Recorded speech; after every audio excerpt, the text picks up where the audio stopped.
Baik,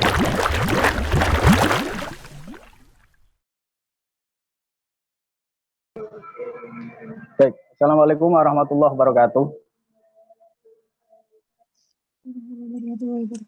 Bisa didengar ya?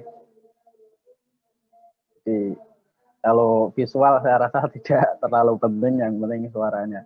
Sebelumnya terima kasih pada Mbak Dina dan teman-teman CGH yang lainnya, Bapak Ketua CGH, Mas Wafa yang saya hormati, dan teman-teman CGH semuanya yang saya hormati. Mula-mula terima kasih tentunya telah diberikan waktu untuk bersama-sama kembali belajar bersama teman-teman CGH itu semua. Dan ini satu kebanggaan tentunya bagi saya pribadi dan juga bagi teman-teman apa istilahnya, demisioner, mantan pengurus di CGH. Ini satu kebanggaan. Nah, begini, ini tadi saya mukadimah langsung ikut depan saja karena supaya lebih singkat, padat, dan jelas tentunya. Begini, berkaitan tentang tafsir tematik mengenai tentang kedudukan perempuan dalam Al-Quran, perspektif Al-Quran. Karena mayoritas teman-teman di sini ini adalah teman-teman yang juga merupakan pengurus di divisi tafsir. Begini, kalau dulu saya di Pondok Cabe di tempatnya Prof. Kures itu pernah diberikan satu pengajaran seperti ini. Prof. Kures yang bilang seperti ini. Saya itu lebih suka memberikan orang itu skill memasak daripada saya memberikan nasi. Why? Kenapa? Karena saya ketika memberikan skill memasak kepada orang, dimanapun dia berada, pasti dia ada kemampuan untuk memasak sehingga dia tidak kelaparan. Tetapi kalau kemudian saya hanya memberikan makanan saja, tidak memberikan skill memasak, ya tentu ketika makanan itu habis, dia bisa saja kelaparan. Nah, barangkali ini yang menjadi penekanan saya terkait tentang pelatihan tafsir ini. Pertama, tentu saya ingin sedikit menyinggung tentang tafsir tematik.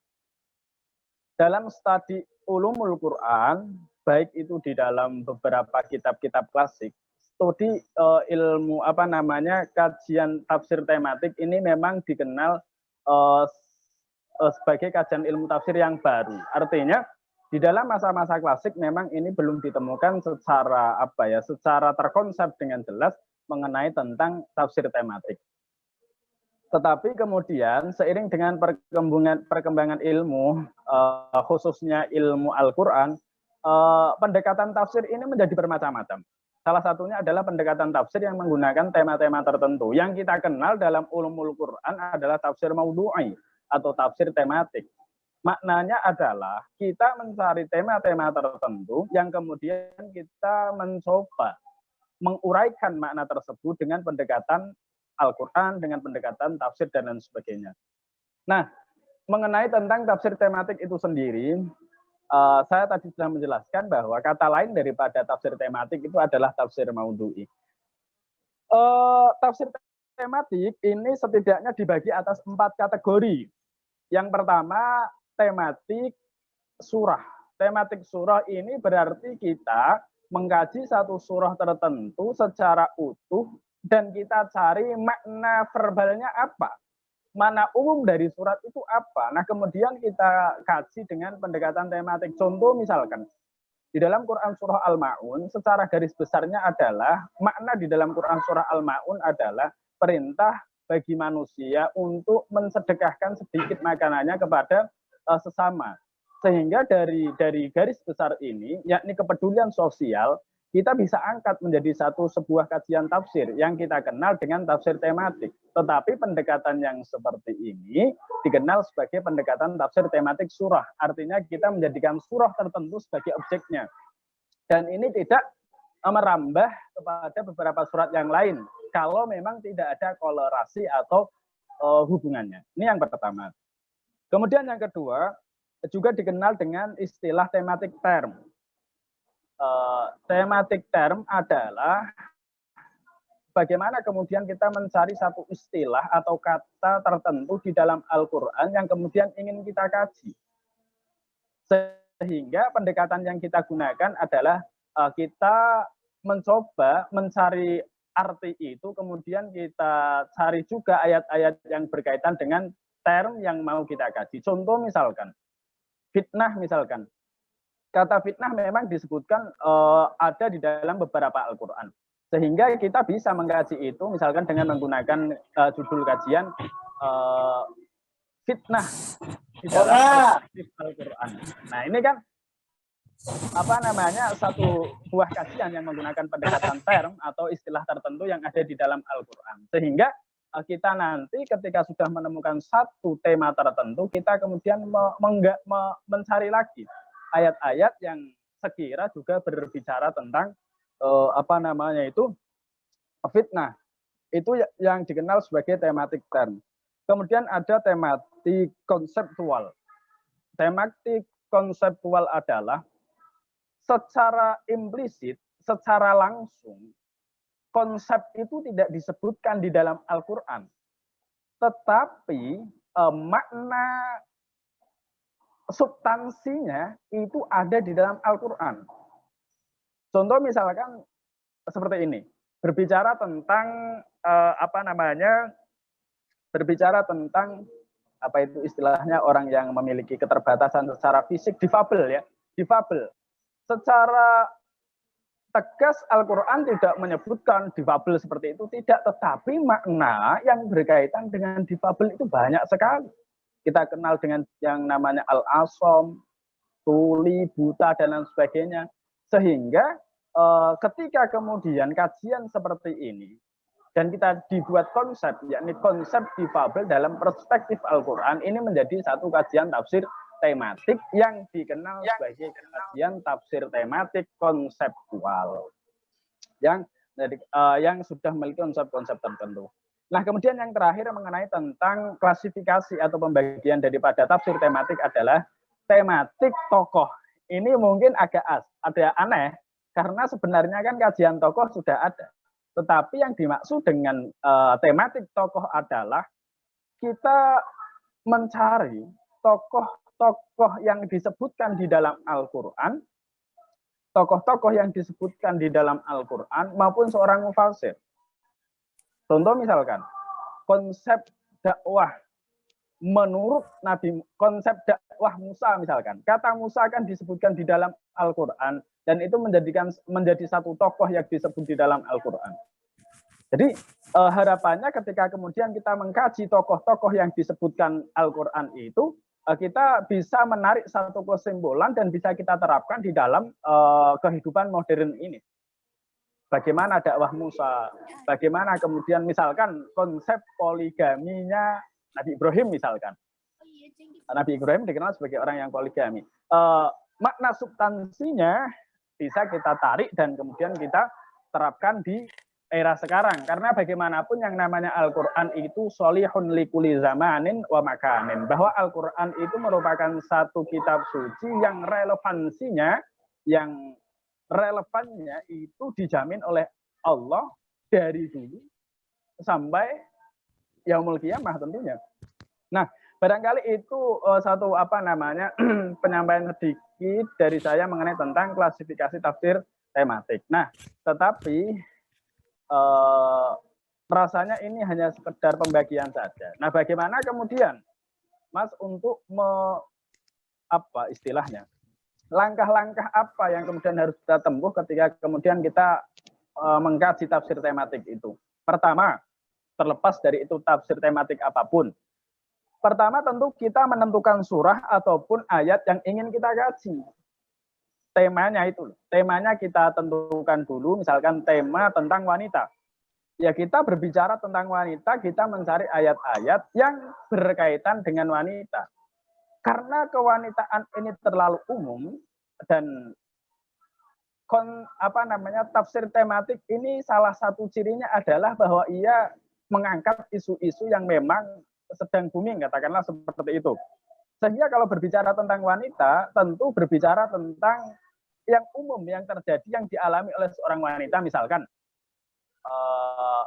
apakah itu diskriminasi wanita, apakah itu tentang isu gender dan keadilan, apakah itu tentang keadilan, apakah itu tentang kepemimpinan dan sebagainya. Sehingga kita nanti bisa mencari ayat-ayat yang sekira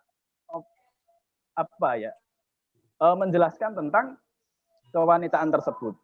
Itu langkah yang pertama. Nah, langkah yang kedua setelah mencari ayat menentukan tema adalah mencari ayat-ayat yang berkaitan dengan tema. Nah, langkah ketiga kemudian adalah bagaimana kemudian kita mengelompokkan ayat-ayat itu. Kalau memungkinkan dicari tarikhnya, sejarahnya, ini yang turun dulu yang mana, yang belakangan yang mana, supaya tidak kemudian nanti timbul pemahaman yang kacau. Contoh misalkan seperti ini, kenapa ini menjadi penting. Ketika Allah mengharamkan khamr, itu kan bertahap. Dan dari tarikh itulah kemudian diketahui bahwa ternyata pengharaman khamr itu bertahap sampai beberapa surat. Setidaknya ada 3 ayat ya. Ada 3 ayat yang berbicara tentang itu. Prosesnya, saya tidak berbicara tentang jumlahnya, tapi prosesnya. Sampai kemudian khamr itu diharamkan. Pertama adalah Allah mengatakan, wa yas'alunaka 'anil khamr. Mereka bertanya tentang khamr dan maisir. Qul fihima ismun kabiru wa manafi'u lin-nas wa ismuhuma akbaru min naf'ihima.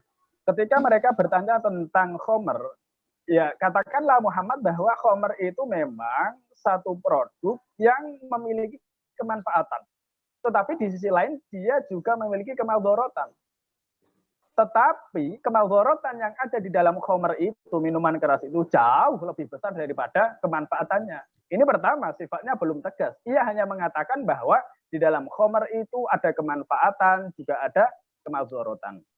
Nah, kemudian ayat yang kedua, wala taqrabus sholata wa antum sukara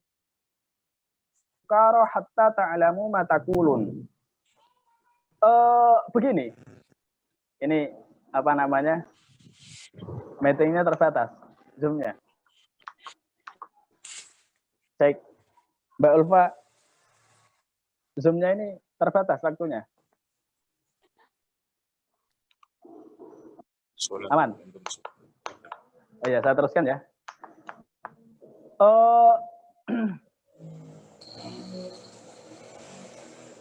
Bentar.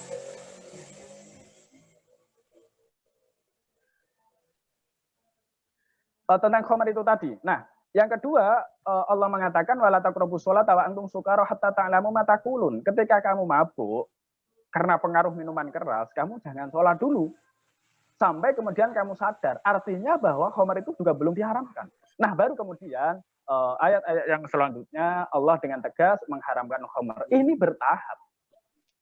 Maknanya apa? Bahwa ayat-ayat berbicara yang sama tentang khamr, ini kita cari dulu.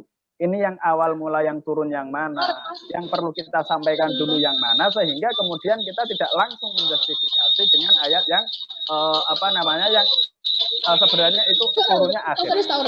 Itu yang ketiga.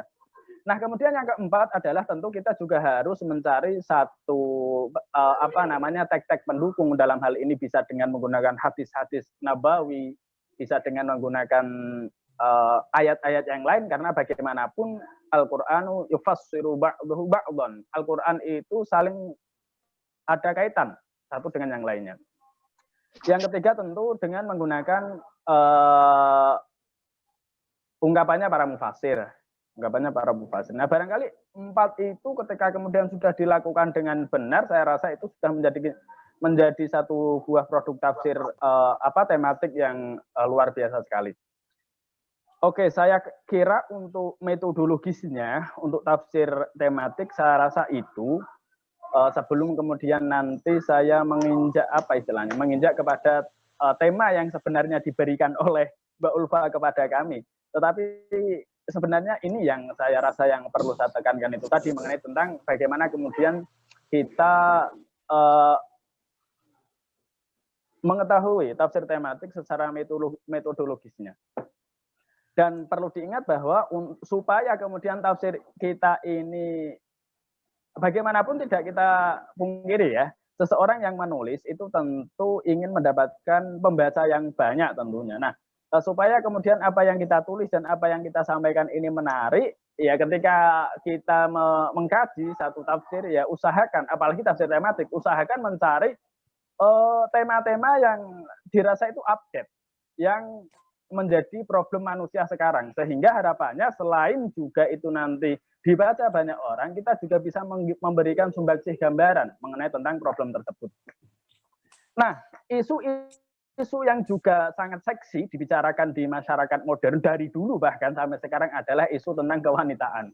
Saya kurang tahu kenapa kemudian wanita ini menjadi satu isu yang sangat seksi untuk selalu dibincangkan ya, untuk selalu dibicarakan terlepas dari problematika yang ada di dalam kaum perempuan. Tetapi ini menarik. Kenapa menarik? Karena begini, ada satu anggapan bahwa yang Islam yang puritan itu yang sangat tendensius terhadap teks-teks keagamaan dan juga doktrin baku itu, bahwa mengatakan bahwa kesetaraan gender, keadilan bagi kaum wanita itu adalah satu budaya barat. Satu budaya barat, sehingga kita yang Islam tidak boleh ikut-ikut seperti itu. Tetapi perlu diingat juga, kalau yang dimaksud barat itu adalah Amerika, katakanlah. Justru Islam itu datang ingin mengangkat derajat seorang wanita. Ketika mengatakan bahwa kita tidak boleh ikut-ikut kajian feminisme, kita tidak boleh mendukung gerakan seperti itu, katakanlah, karena itu dari barat, dari Amerika. Pertanyaannya simpel saja sebenarnya. Bahkan Amerika itu menjadi satu negara yang bahkan sangat sangat diskriminatif terhadap perempuan. Anda bisa lihat sampai sekarang Indonesia sudah pernah memiliki presiden seorang perempuan, sedangkan Amerika Serikat sampai sekarang belum ada. Bahkan isu ras di sana juga sangat seksi sekali. Nah, artinya begini, kita tidak boleh kemudian antipati terhadap Barat. Antipati terhadap Barat. Wong sebenarnya isu tentang wanita ini juga menjadi satu kajian yang sangat populer di kalangan cendekiawan Islam juga. Nah, problemnya apa, Mas, tentang isu wanita ini? Satu, dehumanisasi. Bagaimana kemudian wanita itu dianggap sebagai makhluk nomor 2. Yang pertama. Makhluk nomor 2 setelah laki-laki, mulai sejak penciptaannya. Sehingga wanita ini seolah dikenal hanya sebagai makhluk yang 1 masak, 2 masak, dan 3 mana. Paradigma inilah yang harus kita ubah, dan apalagi seorang wanita harus menyadari itu, harus melawan itu. Wanita seolah diidentikan hanya seorang yang memasak saja, yakni urusan dapur, tidak boleh keluar sampai ke ruang tamu, bahkan keluar rumah. Ini tentu diskriminasi sekali terhadap kaum wanita. Dan ungkapan ini tentu harus kita lawan. Bahwa ketika mengatakan wanita ini hanya sekedar masak, itu yang pertama. Ini tentu tidak benar. Yang kedua, masak. Wanita adalah makhluk yang ya sifatnya tazin, berhias, suka berdandan, dan lain sebagainya. Ini juga satu pemahaman yang perlu kita luruskan dan harus kita harus lawan ya. Kenapa? Karena ini juga sangat diskriminasi terhadap kaum wanita. Lah, apa enggak ada laki-laki yang suka masak? Ya, banyak sekali. Nah, yang ketiga ini yang paling parah ketika mengatakan wanita adalah sebagai masak, dan manak. Berbicara tentang manak berarti berbicara tentang hubungan biologis, berarti berbicara yang kemudian nanti menghasilkan anak, sehingga wanita hanya dianggap sebagai objek pemuas seksual. Nah, ini sangat parah sekali kemudian ketika wanita diposisikan seperti itu. Artinya bahwa begini. Nah, pemahaman-pemahaman seperti ini kapan? Ya tentu timbul sejak maraknya atau sejak munculnya ke permukaan tentang sistem masyarakat yang masih menganut patriarki, di mana laki-laki itu mendapatkan posisi yang sangat tinggi dibandingkan seorang perempuan. Sehingga ketika berbicara tentang siapa yang di depan, pasti yang ditunjuk adalah laki-laki. Padahal kalau kita berbicara tentang dari awal dulu, konsep kemudian penciptaan seorang manusia ini, salah satu tokoh pemikir feminisme, kalau Anda kemudian juga mengenal namanya Bintu Sati di dalam bukunya Quran in Humanism, dia mengatakan bahwa ya, dalam rangka menafsirkan itu ayat An-Nisa itu ayat pertama begini. Ya ayuhan nasu taqu rabbakumul ladzi khalaqakum min nafsin wahidah. Ayat itu berbicara tentang apa? Oleh para mufassir klasik dimaknai sebagai penciptaan Adam.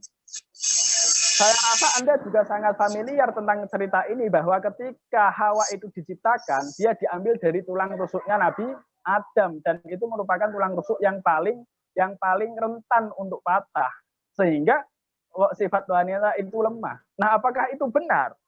Nah, itu perlu kita pertanyakan lagi.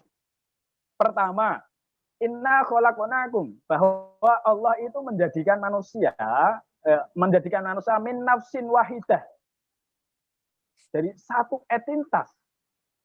Nafsin itu secara tata bahasa Arab itu malah feminis. Kata untuk perempuan. Wong sifatnya saja wahidah. Perempuan ada tak marbutohnya. Artinya, ketika kemudian kata nafsin itu direduksi atau disempitkan maknanya hanya Adam, tentu itu tidak benar. Maknanya adalah bahwa Allah menjadikan manusia itu min nafsin wahidatin, jadi satu bentuk yang utuh, artinya tidak ada perbedaan antara laki-laki dan perempuan secara penciptaannya. Dulu saya ingat sekali dengan satu penyampaian guru saya begini. Ada seorang anak TK di setiap hari itu menghabiskan uang sampai 20.000. Ini sebuah analogi, barangkali nanti Anda bisa membayangkan. Anak TK setiap hari menghabiskan uang 20.000. Karena bapaknya ini ingin mencoba supaya anak ini disiplin dan lebih irit, dia membatasi. Nak, kamu tetap boleh sanggup. Kamu tetap boleh jajan, tetapi saya batasi 4.000 sehari. Dibatasi 4.000 sehari. Yang semula tidak terbatas, anak ini dibatasi 4.000 sehari. Nah, akhirnya anak itu, oh ya, saya jajan 4.000 sehari. Nah, di hari yang kedua ternyata si anak, ya saya cukup jajan 1.000 saja. Oh, ayahnya senang sekali. Yang semula dibatasi 4.000 ternyata ia hanya jajan 1.000, itu senang sekali. Itu gambaran tentang ayat itu. Ketika Allah memberikan satu batasan maksimal 4, dan ketika kita lebih memilih untuk 1, itu jauh lebih baik. Itu jauh lebih baik, karena kita mengambil batas yang minimal. Nah, itu berkaitan dengan ayat tersebut. Selain itu, di dalam konteks itu kita juga harus pahami tentang munasabatul ayat yang lain, keterkaitan ayat yang lain. Di situ ada term ta'dilu, ketika kamu adil. Nah, bagaimana kemudian Allah itu menggambarkan keadilan itu? Di dalam ayat yang lain Allah mengatakan walan ta'dilu bainan nisa'i walau harastum. Engkau tidak akan pernah bisa berbuat adil walaupun kamu ingin sekali berbuat adil seperti demikian. Wah, pokoknya saya bisa ya Allah. Yakin pokoknya saya bisa adil. Tetapi kata Allah, walan tastati'u an ta'dilu bainan nisa. Kamu tidak akan pernah bisa itu. Mungkin di sini ada beberapa pakar ilmu nahwu. Saya lihat tadi Teh Asriyah dari Karawang ini kan juga ada kayaknya yang itu guru nahwu juga. Katalan yang masuk di dalam fi'il mudhari' secara aturan kebahasaan itu bermakna menafikan kalimat. Makanya ketika Allah menantang barang siapa yang ragu terhadap ayatku, datang buatlah dengan yang sama. Fa'il lam taf'alu, ketika kalian tidak mampu, walan taf'alu, dan sampai kapanpun tidak mampu. Nah, katalan adalah bukan hanya sekedar tidak mampu, tapi sampai kapanpun tidak mampu, karena itu li zamanis istiqbal. Nah, barangkali dari ayat-ayat ini kita bisa mengambil satu gambaran utuh apa sebenarnya makna yang ingin disampaikan di dalam Quran surah An-Nisa itu. Fankihu ma taba lakum minan nisa itu bukan soal hanya poligami, tapi ada makna keadilan yang ingin disampaikan oleh spirit Al-Quran itu. Yang ingin disampaikan oleh Al-Quran itu. Artinya apa? Secara hubungan kemasyarakatan, tentu kita tidak boleh kemudian merendahkan seorang perempuan. Tidak boleh kemudian kita merendahkan seorang perempuan. Ada salah satu ayat di dalam Quran surah At-Taubah ayat 71 yang berbunyi tentang bagaimana bahwa kita dan perempuan itu sama-sama. Sama dalam arti tidak harus sama jumlahnya al-musawwamah, tetapi dalam kategori kita sama-sama memiliki peran. Meskipun peran itu berbeda-beda dengan kapasitas yang berbeda dan jumlah yang berbeda. Tapi setidaknya kita memiliki peran masing-masing yang itu tentu tidak boleh dihalang-halangi. Misalkan di dalam Quran surah At-Taubah ayat 71 Allah mengatakan wal mu'minuna, orang mukmin laki-laki. Wal mu'minatu, orang mukmin perempuan. Ba'duhum awliya'u ba'du ya'muruna bil ma'ruf. Ia sama-sama punya tugas untuk ya'muruna bil ma'ruf, memerintah terhadap kebaikan. Kata ya'mur, amaro, selain juga memerintah, kata fa'ilnya amir, ini juga bisa dimaknai sebagai seorang kepala. Dia yang punya wewenang, pejabat, kepala pemerintahan, kepala birokrasi, kepala sekolah, dan sebagainya. Dan ini tidak terbatas hanya seorang laki-laki. Sehingga ketika kemudian muncul isu, misalkan, wah kita tidak boleh memilih presiden perempuan, kita harus memilih presiden yang laki-laki karena itu imam. Imam iya kalau dalam konteks itu sebagai imam sholat atau dalam konteks satu negara yang berasaskan hukum Islam. Tetapi dalam teks ini tentu ya'muruna bil ma'ruf ini adalah kewajiban semua orang, baik laki-laki maupun perempuan. Nah itu yang pertama. Kemudian wayuqimuna sholata, dan masing-masing antara laki-laki dan perempuan tentu punya kewajiban masing-masing terhadap Tuhannya. Sehingga istilah ketika disebutkan bahwa suwargo nunut, neraka katut, ini dengan sendirinya terbantahkan, dan itu saya juga tidak setuju dengan istilah itu. Seolah-olah perempuan itu hanya sebagai pengikut laki-laki saja. Ketika suaminya di surga berarti dia nanti ikut. Ketika suaminya di neraka berarti dia nanti juga ikut. Oh, tentu bukan seperti itu. Ini kewajiban masing-masing terhadap kewajibannya terhadap Tuhannya masing-masing. Artinya tidak bisa kemudian ketika punya suami yang solih misalkan, berarti istrinya tidak perlu berbuat baik, nanti juga akan ikut ke surga, swarga nunut, atau sebaliknya. Ya ini bertentangan dengan apa yang ada dalam Quran surah Tahrim itu. Ketika Allah memberikan satu gambaran bahwa Nuh itu kurang solih apa, dia nabi. Lut itu kurang solih apa, dia nabi. Toh istrinya tetap diberikan ancaman bahwa dia nanti tetap masuk neraka. Artinya tidak bisa, bahkan disebutkan bahwa Nuh, Lut pun tidak bisa menolong istrinya. Artinya bahwa kewajiban ini tentu sifatnya individual. Tidak kemudian istilah swarga nunut dan neraka katut ini seolah-olah menganggap bahwa perempuan itu buntut saja terhadap kaum laki. Nah kemudian yang menarik, wayu'tuna zakata. Masing-masing laki-laki dan perempuan itu punya kewajiban juga. Yu'tu zakah itu artinya adalah bisa juga diartikan sebagai satu upaya untuk menjaga kestabilan kesejahteraan pangan, ekonomi, dan lain sebagainya. Sehingga tidak ada alasan kalau kemudian ada orang perempuan yang mau berdagang dalam rangka mencukupi kebutuhannya, ini dihalang-halangi, dan lain sebagainya. Nah ini tentu tidak pas.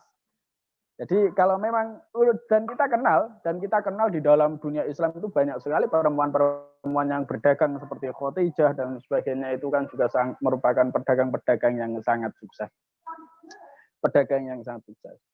Nah, jadi sehingga dari beberapa apa yang saya sampaikan tadi kita bisa mengambil satu gambaran bahwa tentu kita baik laki-laki maupun perempuan sama-sama memiliki tanggung jawab, meskipun mungkin dengan porsi yang berbeda dan kapasitas yang berbeda.